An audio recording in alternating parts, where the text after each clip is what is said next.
आमचा उत्कर्ष करू शकेल असा उद्देश आमच्या जीवनामध्ये असावा.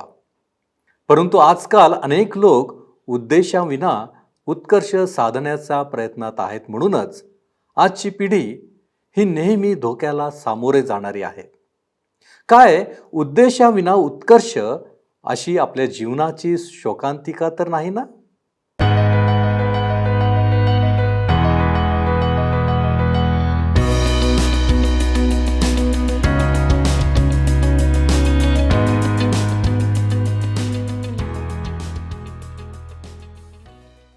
उपस्थित सर्व बंधू आणि भगिनींनो, उपासना कार्यक्रमामध्ये आपले हार्दिक स्वागत.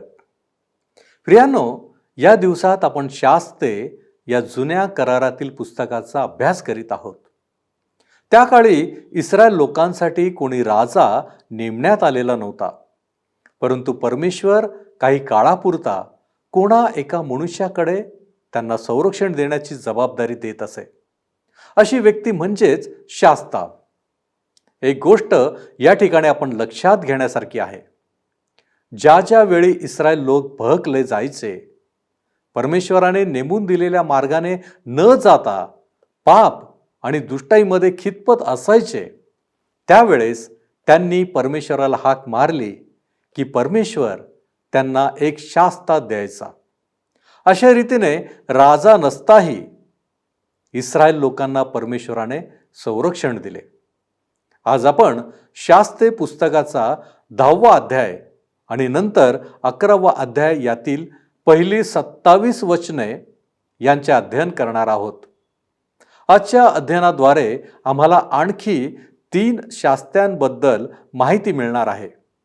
तर मग चला प्रियांनो, आपण आपल्या अध्ययनाची सुरुवात करूया. श्रोत्यांनो, ह्या दिवसांमध्ये आम्ही शास्त्रेच्या पुस्तकाचं अध्ययन करीत आहोत. शास्त्रेचे पुस्तक हे जुन्या करारातील 7वे पुस्तक आहे. आज 10 आणि 11 अध्यायांना आम्ही अभ्यासणार आहोत. आम्ही पाहिलं होतं श्रोत्यांनो की कशा प्रकारे अबीमेलेक ठार झाला. त्याच्या डोक्यावर एका बाईने जात्याची वरची तळी टाकून त्याचा कपाळमोक्ष केला. म्हणून त्याने आपल्या सोबतच्या तरुणाला म्हटले की तू तरवार उपसून मला छाटून टाक, नाहीतर एका बाईने मला जीवे मारले असे लोक म्हणतील. त्या तरुणाने त्याला भोसकले आणि अबीमेलेक मरण पावला.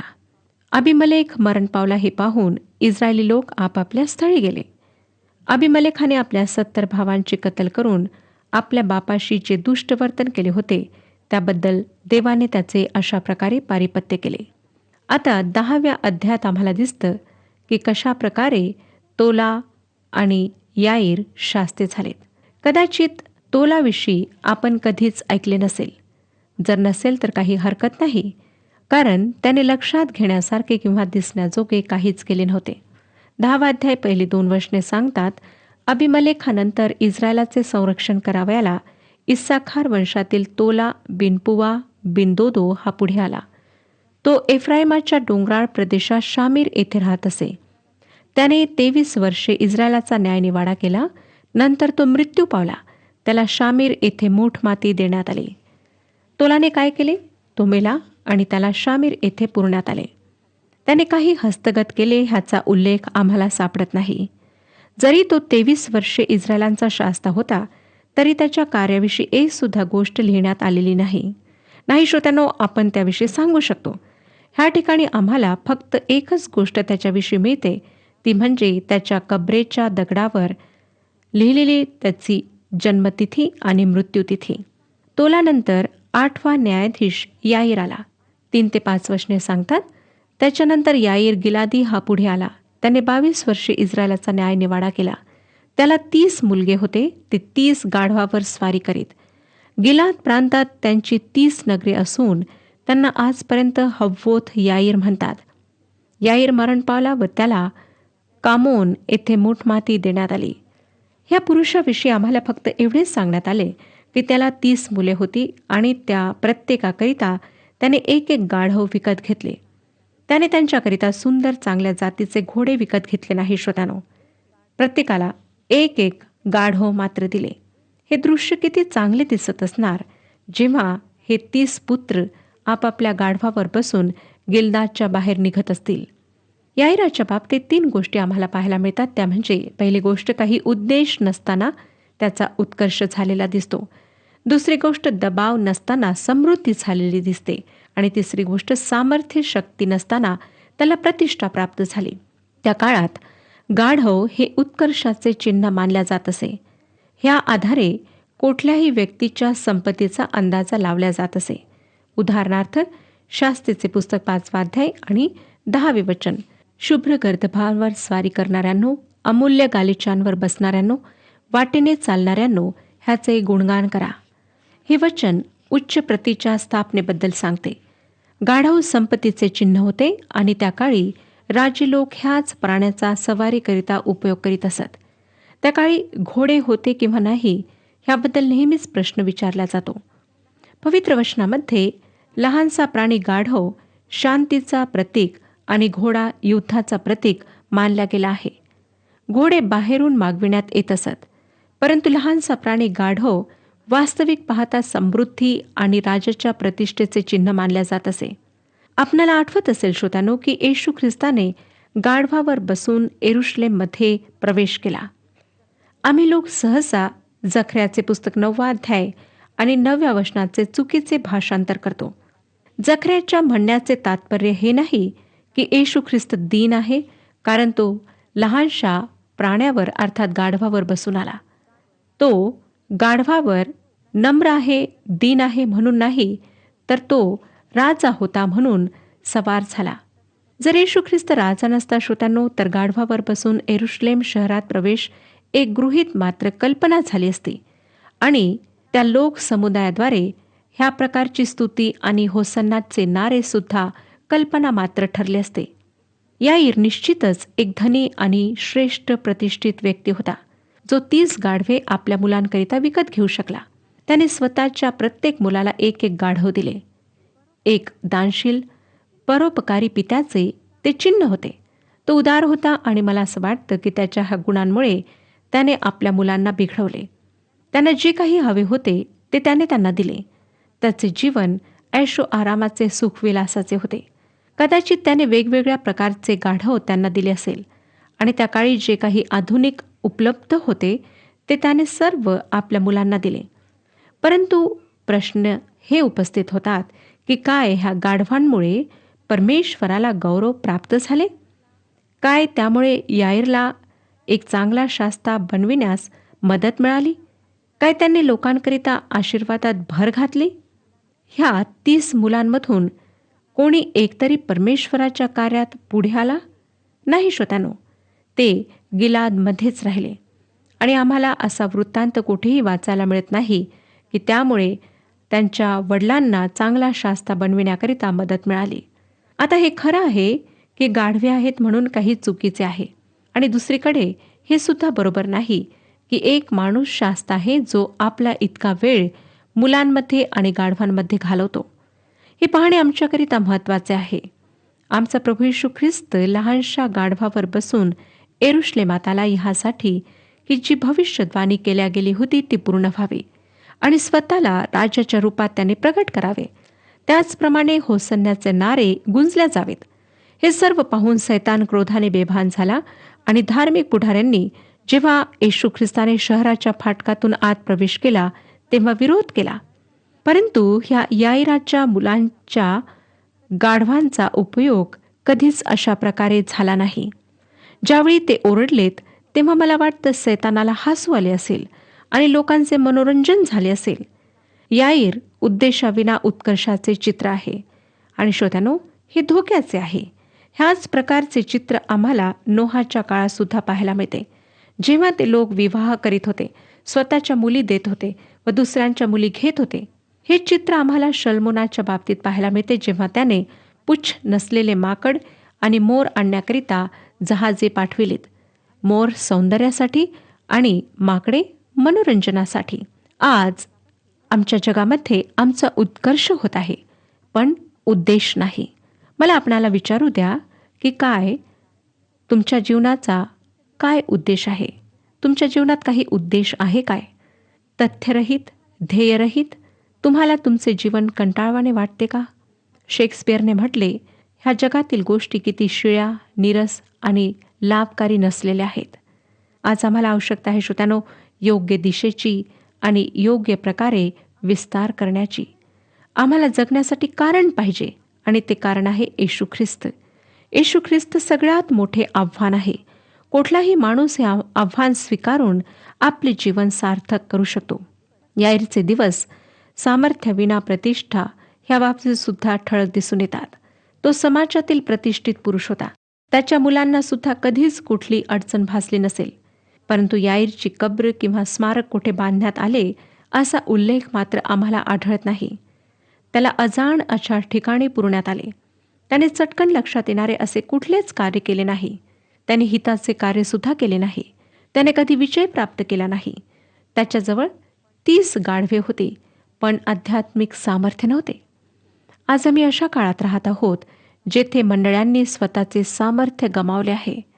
खरं श्रोत्यानो, कशा प्रकारचे चित्र ह्या माणसामध्ये आम्हाला आढळते. आता आपण 6वं वचन वाचूया. मग इस्रायल लोकांनी परमेश्वराच्या दृष्टीने वाईट ते पुन्हा केले.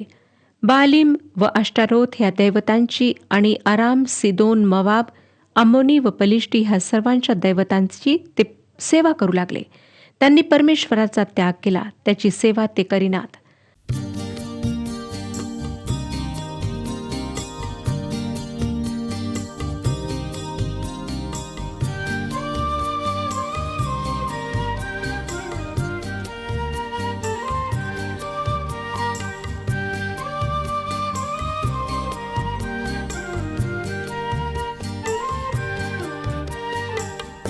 जीवनाची फळे सुखदायक ही तव शास्त्री पाहे दिसताती.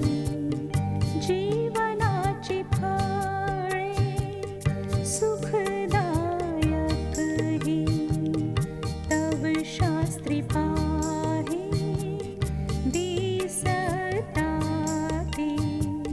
जीवनाची फळे.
आपल्याला वाटत असेल की इतक्या प्रसंगातून गेल्यानंतर, इतके अनुभव आल्यानंतर इस्रायल लोकांना समजून आले असेल की जेव्हा ते मूर्तीपूजेकडे वळलेत तेव्हा त्यांच्यावर दुःख आणि त्रास आला, कारण त्यांच्या मूर्तीपूजेमुळे ते पुन्हा दास्यात गेले. त्यांनी पलिश्ती आणि अम्मोनी लोकांची 18 वर्षे चाकरी केली. मानवी स्वभाव पतित स्वभाव आहे. इर्मयाने 17वा अध्याय आणि 9व्या वचनामध्ये म्हटले आहे, हृदय सर्वात कपटी आहे, ते असाध्य रोगाने ग्रस्त आहे, त्याचा भेद कोणास समजतो? आणि खरोखर श्रोत्यानो, आम्ही हृदयातले विचार उमगू शकत नाही. आमच्याकरिता ह्या लोकांकडे जे येशू ख्रिस्ताआधी 1000 वर्षे आधी होऊन गेलेत, बोट दाखवून तुम्ही चूक केली हे म्हणणे स्वतः काय करीत आहोत, काय चुका करीत आहोत हे पाहण्यापेक्षा सोपे आहे. आज आम्ही काय करीत आहोत? आज मंडळांमध्ये लोक परमेश्वरापासून दूर जात आहेत, विश्वासापासून दूर हटत आहेत. मानवी स्वभाव ह्याप्रमाणे आहे.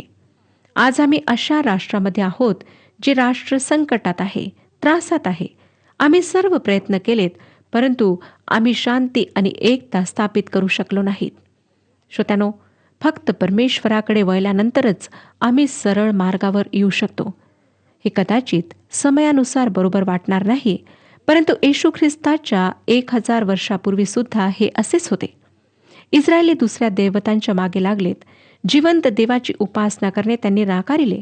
आणि मग पहा काय झाले. 7वं वचन आम्हाला सांगतं, म्हणून परमेश्वराचा कोप इस्रायलांवर भडकला आणि त्याने त्यांना पलिष्ठांच्या व अम्मोन्यांच्या हाती दिले.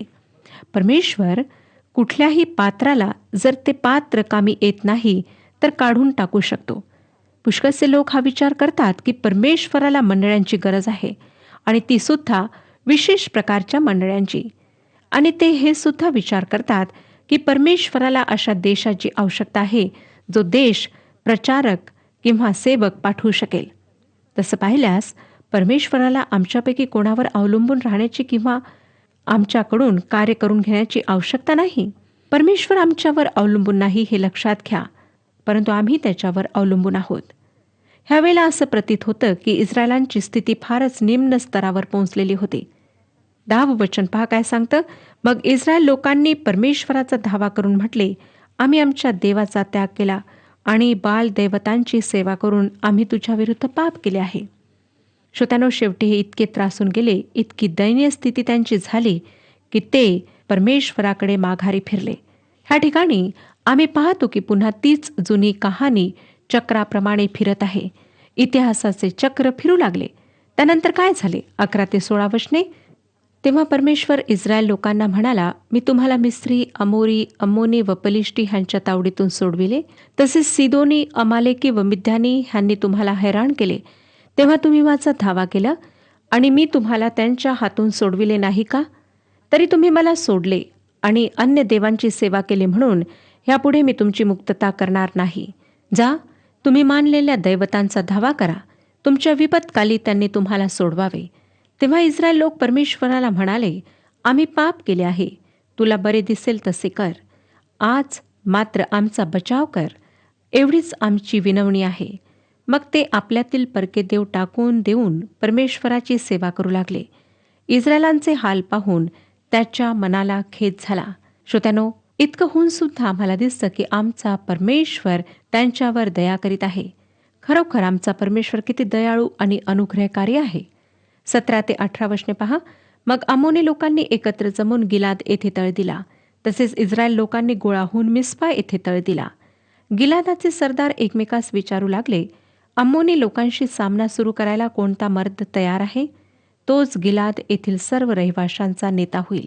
इस्रायलमध्ये पुढारीपणाची कमतरता होती. परमेश्वरापासून दूर जाणाऱ्या प्रत्येक पिढीमध्ये आणि व्यक्तीमध्ये पुढारीपणाचा हा अभाव आढळून येतो. आजच्या जगात सुद्धा पुढारीपणाचा अभाव आहे. आम्हाला श्रोत्यानो योग्य पुढाऱ्यांची आवश्यकता आहे. परंतु असं वाटतं की अशा प्रकारचे पुढारीपण करणारे पुढारी आपणास मिळणार नाही. हा इस्रायल राष्ट्राचा अनुभव होता आणि आता ते पुढारीपणासाठी, मार्गदर्शनासाठी अगदी असाधारण, असामान्य अशा व्यक्तीकडे वळणार होते. जर परिस्थिती चांगली असती तर ते ह्या व्यक्तीकडे कधीच वळले नसते. 11व्या अध्यायात आम्ही आता पाहणार आहोत. 10व्या अध्यायात आम्ही तोला आणि याईर ह्या 2 शास्त्यांविषयी पाहिले. आता आम्हाला दिसणार आहे श्रोत्यानो की पुढचा शास्ता कसा येणार. पहिलं वचन सांगतं, इफ्ता गिलादी हा एक पराक्रमी वीर होता. तो वेश्यापुत्र असून त्याचा बाप गिलाद होता. पहिल्या महत्त्वाच्या गोष्टीकडे मी आपले लक्ष वेधू इच्छिते आणि ती गोष्ट म्हणजे इफ्ताह फार ठळक दिसणारा गुणवान पुढारी होता. परंतु त्याच्या बाबतीत एक काळा धब्बा आम्हाला दिसतो, तो म्हणजे तो अनौरस वेश्यापुत्र आहे. दुसरं वचन पहा, गिलादाच्या बायकोलाही मुलगे झाले. हे तिचे मुलगे मोठे झाल्यावर त्याला म्हणाले, तू परस्त्रीचा मुलगा असल्यामुळे आमच्या वडिलांच्या घराण्यातील वतनात तुला वाटा मिळणार नाही, असे म्हणून त्यांनी त्याला हाकून दिले. नीतिसूत्रे 2 अध्याय आणि 16व्या वचनामध्ये परस्त्रीविषयी सांगण्यात आले आहे, जिच्यापासून मुलांनी सावधान राहावे. वचन सांगतं की परस्त्रीपासून, मोहक भाषण करणाऱ्या परस्त्रीपासून ज्ञान तुझा बचाव करील. योसेफस आम्हाला सांगतो की गिलादाची पत्नी गैर यहुदी होती. यहुदी लिखाणामध्ये तिला इश्माएली म्हणून संबोधण्यात आले होते. इफ्ताह एका साधारण अन्य जातीच्या वेश्येचा पुत्र होता. एक व्यक्ती, मग तो कोणी का असेना, जर तो अनौरस पुत्र आहे, बेकायदेशीरपणे जन्मलेला आहे, तर त्याच्यावर त्यामुळे कलंक लागतो. त्याला तेच नाव नेहमीकरिता प्राप्त होते. इफ्ताहला बाहेर हद्दपार करण्यात आले, जातीबाहेर टाकण्यात आले, वाळीत टाकण्यात आले. अनुवादाचे पुस्तक 23वा अध्याय आणि 2ऱ्या वचनाप्रमाणे अगम्यागमनाने जन्म पावलेल्या मनुष्याने परमेश्वराच्या मेळास येऊ नये. 10व्या पिढीपर्यंत त्याच्या वंशातला कोणीही परमेश्वराच्या सभेस येऊ नये. मोशेच्या नियमाप्रमाणे श्रोत्यानो, अशा मनुष्याने परमेश्वराच्या मेळास येऊ नये म्हणून प्रतिबंध लावण्यात आला होता. बेकायदेशीर पुत्र असणे एक प्रकारे अपंगता आहे, परंतु काही लोकांनी ह्यावर सुद्धा मात केली आहे. जगात काही राजे, सम्राट, सेनापती, कवी असे होऊन गेलेत जे बेकायदेशीरपणे जन्मले होते. इफ्ताह सुद्धा त्यांच्यापैकीच एक होता. पण आपणाला आढळून येईल की त्याने सुद्धा ह्या अपंगपणावर मात केली. 3रं वचन सांगतं, 11वा अध्याय 3रं वचन, तेव्हा इफ्ताह आपल्या बांधवांच्या भीतीने पळून गेला आणि टोब देशात जाऊन राहिला. तेथे रिकामटेकडे लोक त्याला मिळाले आणि ते त्याच्याबरोबर वावरू लागले. श्रोत्यानो, इफ्ताह कोणतेही दुष्कृत्य करावयास तयार असणाऱ्या अविचारी साहसी मनुष्यांचा पुढारी बनला. त्याच्या देशाकरिता पुढारी बनण्याआधी त्याला 3 बाधा किंवा अडथळ्यांना ओलांडावे लागले. तो वेश्यापुत्र होता. त्याच्या भावांनी त्याला बाहेर काढले होते आणि तो धिक्कारलेल्या, सोडून दिलेल्या समूहाचा पुढारी बनला.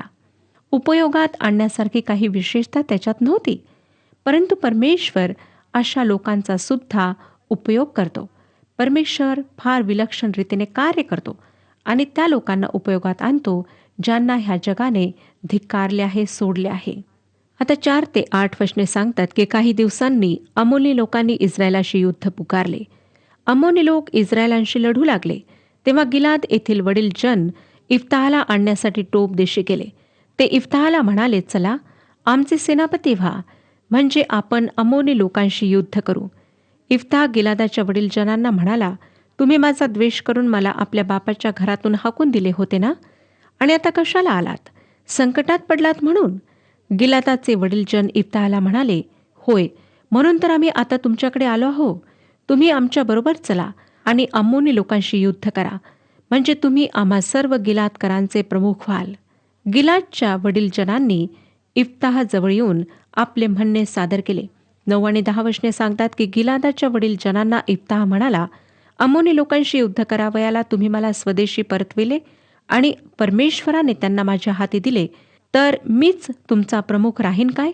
गिलादाचे वडील जन इफ्ताहाला म्हणाले, परमेश्वर तुमच्या आमच्यामध्ये साक्षी आहे. तुम्ही म्हणता तसे आम्ही अवश्य करू. गिलादच्या वडील जनांकरिता इफ्ताहने काही गोष्टी फारच गुंतागुंतीच्या केल्या होत्या, परंतु तरी त्यांना स्वतःचा अभिमान गिळून त्याच्या अटी स्वीकाराव्या लागल्यात. 11 आणि 12 वचने सांगतात, मग इफ्ताह गिलादाच्या वडील जनांबरोबर गेला. लोकांनी त्याला आपला प्रमुख व सेनापती नेमले.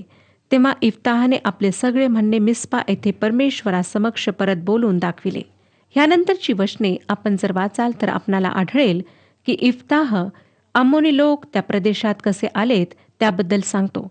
तो हे स्पष्ट करतो की तो प्रदेश इस्रायलांचा होता, जो त्यांना कायदेशीरपणे परमेश्वराकडून प्राप्त झाला होता. आमोनी फक्त इस्रायलांना त्या प्रदेशातून बाहेर काढण्याचाच प्रयत्न करीत नव्हते, परंतु त्यांचा समूळ नाश करण्याचा प्रयत्न करीत होते. आज सुद्धा ह्या देशात हेच घडत आहे. शत्रू त्यांना तेथून बाहेर काढण्याच्या प्रयत्नात आहेत. त्यांचा नाश करण्याच्या प्रयत्नात आहेत. त्यांना समुद्रात टाकण्याच्या प्रयत्नात आहेत. पण जर आपण काळजीपूर्वक वाचाल तर कळेल श्रोत्यांनो की इफ्ताह अगदी क्षुल्लक कारणासाठी फारच महत्त्वाची गोष्ट स्पष्ट करीत आहे. ज्या आधारावर इस्रायलांना ही भूमी मिळाली होती त्याची रूपरेखा तो त्यांना सांगत आहे. त्यांचा त्या भूमीवर कायदेशीर हक्क होता. पुढच्या वचनांचं अध्ययन आम्ही पुढच्या कार्यक्रमात करणार आहोत. परमेश्वर आपणा सर्वांस आशीर्वाद देव. हा कार्यक्रम आपणास आवडला काय? आता आम्हाला एक मिस कॉल करा आणि आपण पुढील विजेता होऊ शकता.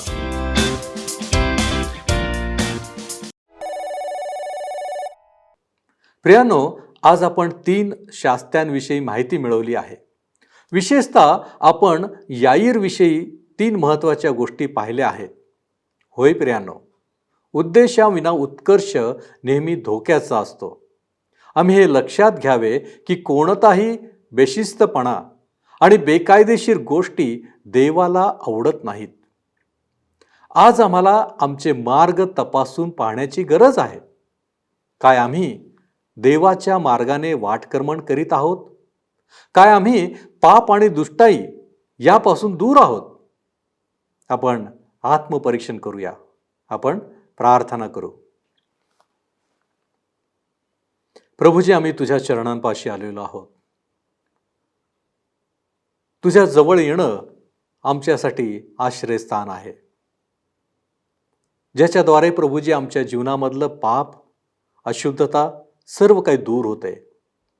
आणि प्रभूजी, आम्ही दुष्टाईमध्ये असू नये ही तर तुझी इच्छाच आहे. आणि म्हणूनच प्रभू परमेश्वर दे बाप्पा, आजच्या वचनांच्या द्वारे या गोष्टी तू आमच्या समोर ठेवल्यास याबद्दल आम्ही तुझे उपकार मानतो. या गोष्टी स्वीकारण्यासाठी तू आम्हाला सहाय्य कर. आमच्या अंतःकरणामध्ये असलेलं कठीणपण तू काढून टाक. सर्व दुष्टाई तू दूर कर. आणि प्रभूजी, योग्य रीतीने जीवन जगण्यासाठी तू आम्हाला सहाय्य कर. आम्ही तुझी लेकरं या नात्याने तुझ्या चरणापाशी आलेलो आहोत. तू आमचा स्वीकार कर. येशू ख्रिस्त आमचा तारणारा याच्या गोड आणि गौरवी नावात ही प्रार्थना करतो म्हणून तू ऐक. आमेन. प्रभूने देऊ केलेला जीवनाचा मुकुट मिळवण्यासाठी झटा. परमेश्वर आपणास आशीर्वादित करो.